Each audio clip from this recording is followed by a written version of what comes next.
Trump కంప్లీట్గా పిచ్చోడైపోయాడు అనిపిస్తుంది. ఇతను ముందు నుంచే చాలా ఈగోయిస్టిక్ అండ్ రెక్లెస్ పర్సన్. ఎవరి గురించి ఏదైనా మాట్లాడిస్తాడు, నోటికి వచ్చిన అబద్ధం చెప్పేస్తాడు. ఇతను అమెరికా ప్రెసిడెంట్ అయినప్పటి నుంచి అమెరికా స్టేట్మెంట్స్కి వాల్యూ లేకుండా పోయింది. ఎందుకంటే ఇతను ఇవాళ ఒక మాట మాట్లాడతాడు, రేపు వెంటనే దాన్ని మార్చేసి ఇంకోటి చెప్తాడు. అయితే ఇతను రీసెంట్గా మన ఇండియాను ఘోరంగా అవమానించాడు. మన ఇండియానే కాదు, చైనాని, ఇతర దేశాల్ని ఉద్దేశించి అవి దేశాలు కాదు నరకాలు అంటూ మాట్లాడాడు. హెల్ హోల్స్ అనే వర్డ్ని యూజ్ చేశాడు. మీరు ఇక్కడ గుర్తుపెట్టుకోవాల్సిన విషయం ఏమిటంటే ట్రంప్ ఇక్కడ కేవలం మన దేశాన్ని మాత్రమే అవమానించలేదు. ఇతను అందరి గురించి ఇదే విధంగా మాట్లాడతాడు.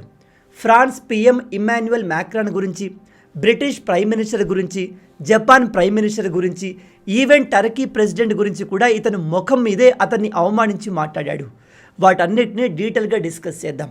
ఈ ట్రంప్ మన ఇండియాను ఎందుకు టార్గెట్ చేస్తున్నాడు? ఇందులో మనం చేసిన తప్పేమైనా ఉందా? ఈ విషయాల్ని డీటెయిల్గా ఈ వీడియోలో డిస్కస్ చేద్దాం. కానీ అంతకన్నా ముందు మీ అందరికీ ఒక చిన్న ప్రకటన. అమెరికా ఇరాన్ యుద్ధం చాలా మందిని ఫైనాన్షియల్గా డిస్టర్బ్ చేసింది. కాబట్టి మీ ఫ్యూచర్ని ఫైనాన్షియల్గా సెక్యూర్ చేయాలనుకుంటే మీరు స్టాక్ మార్కెట్లో ఇన్వెస్ట్ చేయడం చాలా ముఖ్యం. మార్కెట్లో అప్స్ అండ్ డౌన్స్ ఉన్నా కానీ ఎవరైనా స్టాక్ మార్కెట్ ద్వారా మనీ సంపాదించవచ్చు, అది కూడా ఫ్యూచర్ అండ్ ఆప్షన్ ట్రేడింగ్ చేస్తూ చాలా తక్కువ టైంలో.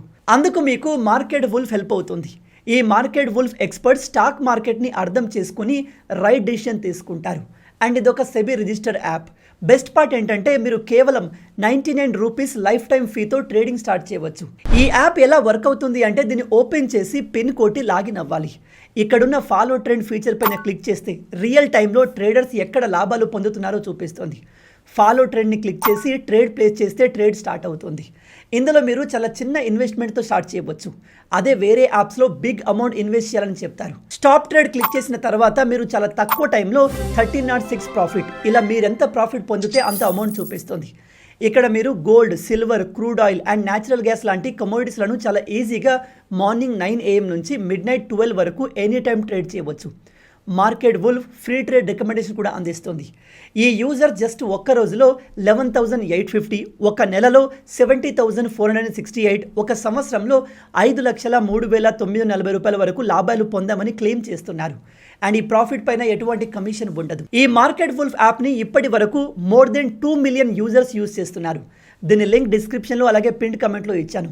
ఇంట్రెస్ట్ ఉన్న వాళ్ళు అన్నీ తెలుసుకొని దీన్ని డౌన్లోడ్ చేసుకోండి. ట్రంప్ రీసెంట్గా అమెరికాలో ఉన్న ఒక చట్టం బర్త్ రైట్ సిటిజన్షిప్కి అగెన్స్ట్గా మాట్లాడుతూ ఇదిగో ఈ అతిపెద్ద సోషల్ మీడియా పోస్ట్ని షేర్ చేశాడు.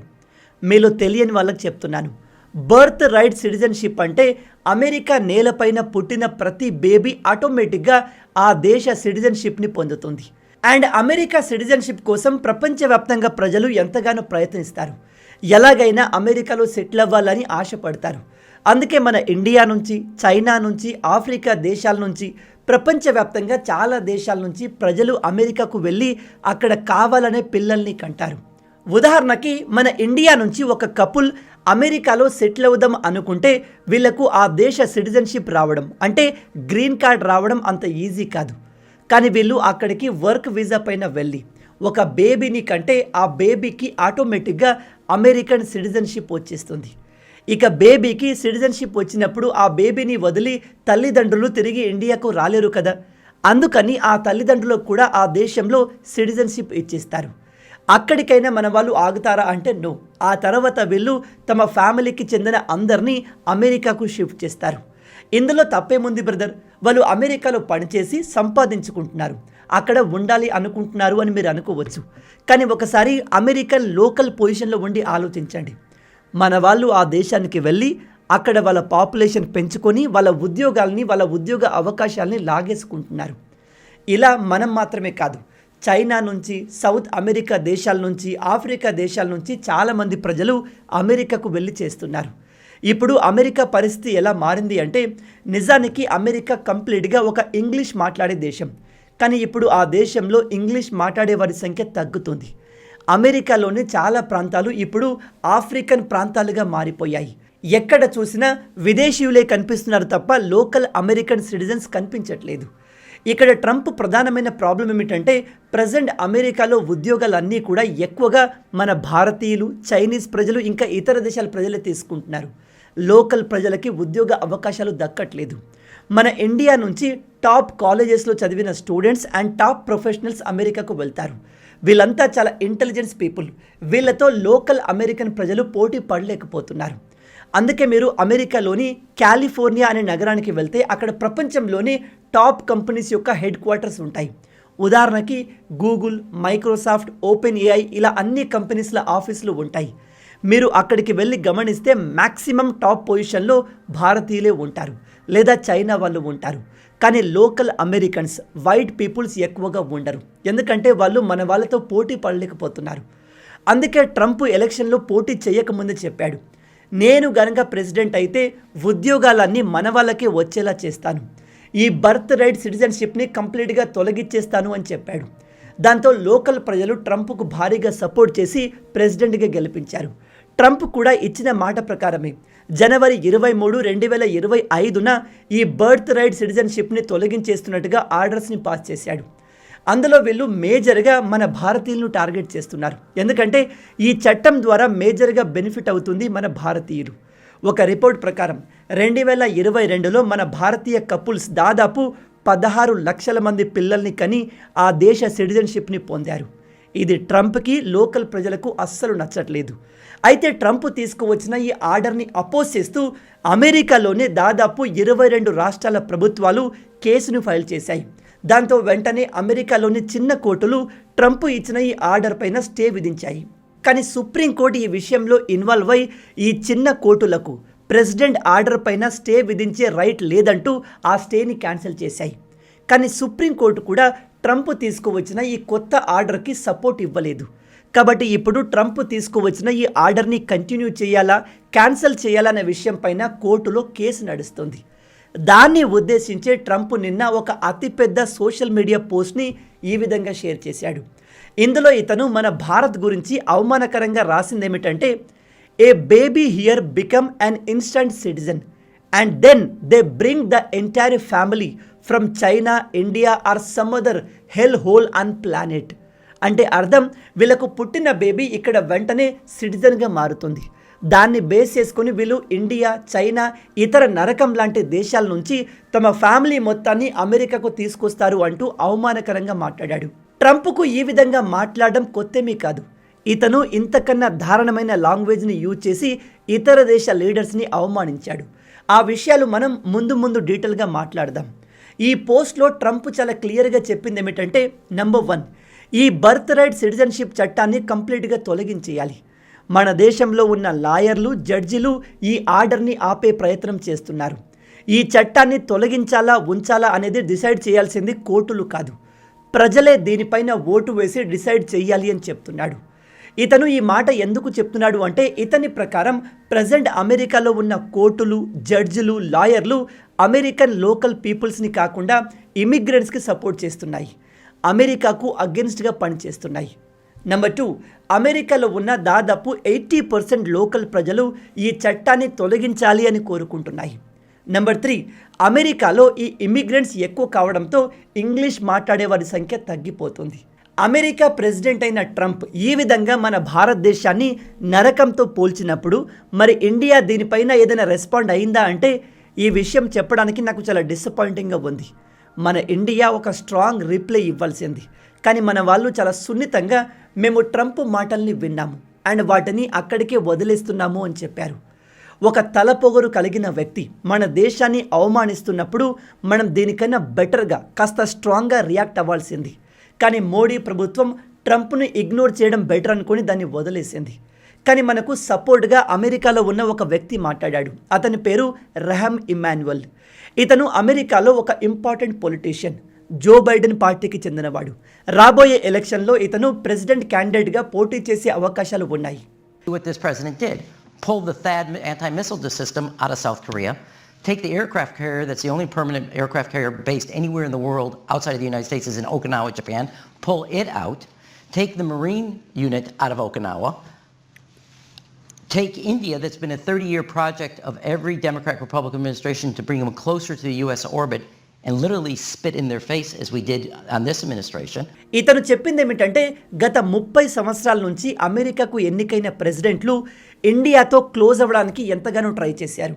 ఇండియాతో మంచి రిలేషన్ కలిగి ఉండడం అమెరికాకు చాలా అవసరం. కానీ ఈ ట్రంప్ చేసే పనులు, ఇచ్చే స్టేట్మెంట్స్ ఇండియాను మన నుంచి కంప్లీట్గా దూరం చేసేశాయి. ట్రంప్ మాటలు ఇండియా ముఖం పైన ఉమ్మేసినట్టుగా ఉన్నాయని చెప్పాడు. ఎస్, ఇతను లిటరల్లీ ట్రంప్ భారత్ ముఖం పైన ఉమ్మేశాడు అని చెప్పాడు. అందుకే మన భారత గవర్నమెంట్ ట్రంప్ ఇచ్చిన ఈ స్టేట్మెంట్కి స్ట్రాంగ్ రీప్లేని ఇస్తే బాగుండేది. Present America India trade deal గురించిన డిస్కషన్లు జరుగుతున్నాయి. మేబీ అందుకే ఇండియా సాఫ్ట్గా ఉంది కావచ్చు. కానీ మన దేశ గౌరవాన్ని అవమానిస్తున్నప్పుడు మనం ఆ దేశంతో బిజినెస్ చేసి డబ్బులు సంపాదించవచ్చు, కానీ పోయిన గౌరవాన్ని కాపాడుకోలేం కదా. కాబట్టి ఇండియా ఇక్కడ స్ట్రాంగ్గా కౌంటర్ ఇవ్వాల్సింది. మరి ఎందుకు రియాక్ట్ కాలేదు అంటే ఇండియా ట్రంప్ని సీరియస్గా తీసుకోవడం మానేసింది. ఎందుకంటే ట్రంప్ మన దేశాన్ని జస్ట్ నరకమని మాత్రమే చెప్పాడు, కానీ ఇతర దేశ లీడర్స్ని దారుణంగా అవమానిస్తూ మాట్లాడాడు. అది కూడా వాళ్ళ ముఖంపైనే మాట్లాడాడు.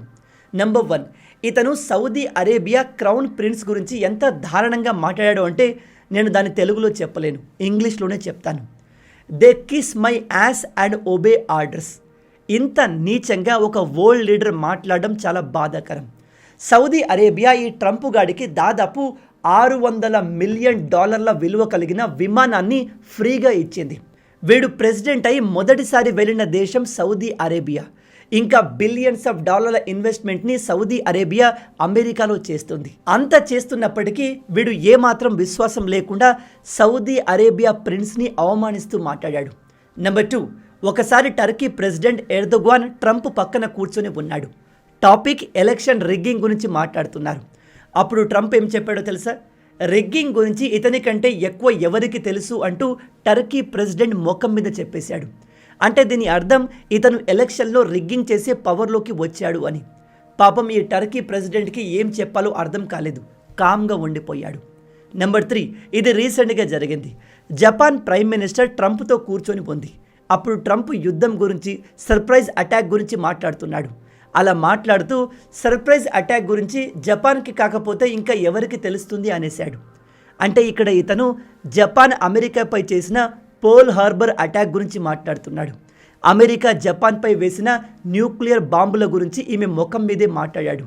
ఇక్కడ ట్రంప్ తలపొగరు ఏ లెవెల్లో ఉందో మీరు అర్థం చేసుకోవచ్చు. ఇవన్నీ ఇతను ఏదో యాక్సిడెంట్లో మాట్లాడినవి కావు, కావాలనే ఈ లీడర్ల ముఖం పైన చెప్పాలి అనుకున్నవి. కేవలం ఇంతే కాదు, ట్రంప్ రీసెంట్గా మార్చి 28న జరిగిన ఫ్యూచర్ ఇన్వెస్ట్మెంట్ సమ్మిట్లో మీడియాతో మాట్లాడుతూ, మీరు నన్ను ఎలాంటి క్వశ్చన్స్ అయినా అడగవచ్చు, నేను మిగతా లీడర్స్ లాగా క్వశ్చన్స్కి భయపడేవాడిని కాదు. You can ask what ever the hell you want. మీరు నాతో సెక్స్ గురించి కూడా మాట్లాడవచ్చు అని చెప్తున్నాడు. గ్లోబల్ ఇన్వెస్ట్మెంట్ సమ్మిట్కి వచ్చి వీడితో సెక్స్ గురించి మాట్లాడాలి అంట. వీడి పైత్యం అక్కడితో ఆగలేదు. మీ అందరికీ తెలుసు, కొన్ని రోజుల క్రితం ఇతను నోబెల్ పీస్ ప్రైజ్ కోసం తెగ ట్రై చేశాడు. చివరికి ఇతనికి ఇవ్వకపోయేసరికి నోబెల్ పీస్ ప్రైజ్ ఇచ్చే నార్వే దేశం గురించి ఏం చెప్పాడో తెలుసా? నేను 8 యుద్ధాలు ఆపాను, అయినా కూడా నాకు నోబెల్ ఇవ్వలేదు అంటే నార్వే తన క్రెడిబిలిటీ కోల్పోయింది అని చెప్తున్నాడు. అంటే వీడికి నోబెల్ రాకపోతే నోబెల్ వాల్యూయే తగ్గిపోయింది అంట. అలాగే మొన్న స్ట్రైట్ ఆఫ్ హార్ముజ్ గురించి మాట్లాడుతూ దాన్ని స్ట్రైట్ ఆఫ్ ట్రంప్ అని పిలిచాడు. వీడు మిస్టేక్లో అలా చెప్పాడు అనుకోకండి, వీడు కావాలని అలా పిలిచి సారీ చెప్తున్నాడు. ఆ తర్వాత తనకు తాను నేను ఒక పీస్ లవింగ్ ప్రెసిడెంట్ని, ఈ ప్రపంచంలో శాంతిని ఎస్టాబ్లిష్ చేయడానికి వచ్చాను అంటూ సెల్ఫ్ డబ్బా కొడుతున్నాడు. వీన్ని ఇలాగే వదిలేస్తే ఈ ప్రపంచం మొత్తానికి నేనే రాజుని, కాదు నేనే దేవుణ్ణి అని చెప్తాడు. ఇప్పుడు మీరు చెప్పండి, మతి స్థిమితం సరిగా ఉన్నవాడు ఎవడైనా ఇలా మాట్లాడతాడా? అందుకే ఈ ట్రంప్ ఇండియా గురించి ఇలా నోటికి వచ్చింది వాగినప్పటికీ మన భారత్ రెస్పాండ్ కావాలి అనుకోవట్లేదు. ప్రజెంట్ ప్రపంచ దేశాల లీడర్లు ట్రంప్ ఏది వాగినా, వాళ్ళ గురించి ఏం చెప్పినా రెస్పాండ్ కావాలి అనుకోవట్లేదు. వీడి టైం అయిపోయి వీడు వెళ్ళిపోయే వరకు వెయిట్ చేయాలి అని మాత్రమే చూస్తున్నారు. ఎందుకంటే ఇతనితో గొడవ పడితే ఎటువంటి ప్రయోజనం ఉండదు. ట్రంప్ ఓడిపోయినప్పటికీ నేనే గెలిచాను అని చెప్పుకుంటాడు. ఇప్పుడు ఇరాన్ విషయంలో కూడా అదే చేస్తున్నాడు. మొన్న అమెరికా ఇరాన్ యుద్ధానికి సంబంధించిన సీజ్ ఫైర్ టైం అయిపోయింది. ఆ టైం ఎండ్ అయిన వెంటనే అమెరికా అండ్ ఇరాన్ లీడర్స్ మధ్య ఒక పీస్ డిస్కషన్ జరగాలి. డిస్కషన్ కోసం America vice president JD Vance పాకిస్తాన్కి బయలుదేరడానికి సిద్ధమైపోయాడు. కానీ లాస్ట్ మినిట్లో ఇరాన్ నో చెప్పేసింది.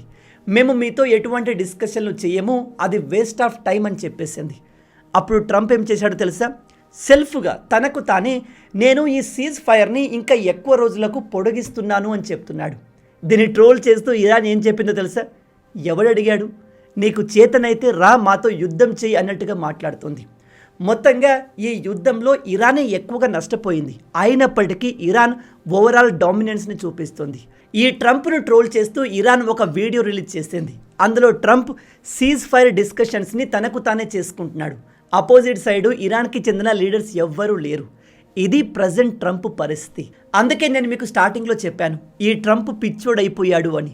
పిచ్చోడి మాటల్ని పట్టించుకోవడం ఎందుకు అని మన ఇండియా ఇతని స్టేట్మెంట్కి రియాక్ట్ అవ్వలేదు. కానీ ట్రంప్ స్టేట్మెంట్ తర్వాత వైట్ హౌస్ నుంచి ఒక క్లారిఫికేషన్ వచ్చింది. భారత్ని అవమానించడం ట్రంప్ ఉద్దేశం కాదు. ఇంతకుముందు చాలాసార్లు ట్రంప్ ఇండియాను ఒక గ్రేట్ నేషన్ అని కూడా చెప్పాడు అంటూ ఎక్స్ప్లెనేషన్ ఇచ్చుకున్నారు.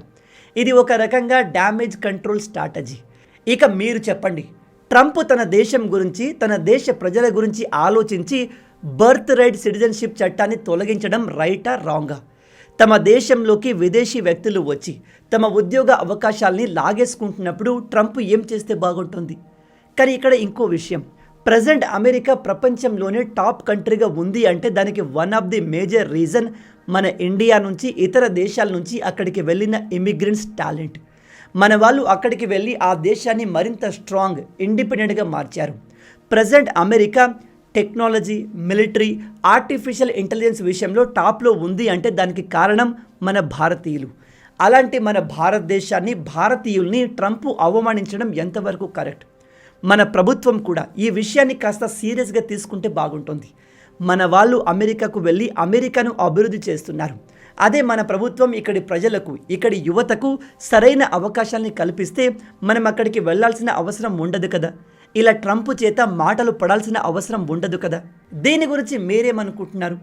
మన ఇండియా ఎలా రియాక్ట్ అయితే బాగుంటుంది? అలాగే మనం ఏం చేస్తే మన టాలెంట్ అమెరికాకు వెళ్ళకుండా ఇండియాలోనే ఉంటుంది? మీ ఐడియాస్ని, ఆలోచనల్ని కింద కామెంట్లో చెప్పండి. మొత్తంగా ఇవే ఈ వీడియోకి సంబంధించిన పూర్తి విషయాలు. ఈ వీడియో మీకు నచ్చింది అనుకుంటున్నాను. నచ్చితే అలా ఊరికే చూసి వెళ్ళిపోకుండా వీడియోని లైక్ చేసి మన ఛానల్ని సబ్స్క్రైబ్ చేసుకోండి. ఈ మార్కెట్ వుల్ఫ్ యాప్ని ఇప్పటికే more than 2 million users use చేస్తున్నారు. దీని లింక్ డిస్క్రిప్షన్లో అలాగే పిన్ కమెంట్లో ఇచ్చాను. ఇంట్రెస్ట్ ఉన్న వాళ్ళు అన్నీ తెలుసుకొని ఈ యాప్ని వెంటనే డౌన్లోడ్ చేసుకోండి. రాబోయే వీడియోలో ఇంకో ఇంట్రెస్టింగ్ టాపిక్తో మళ్ళీ కలుద్దాం. అండ్ దెన్ జై హింద్, జై భారత్, భారత్ మాతాకి జై.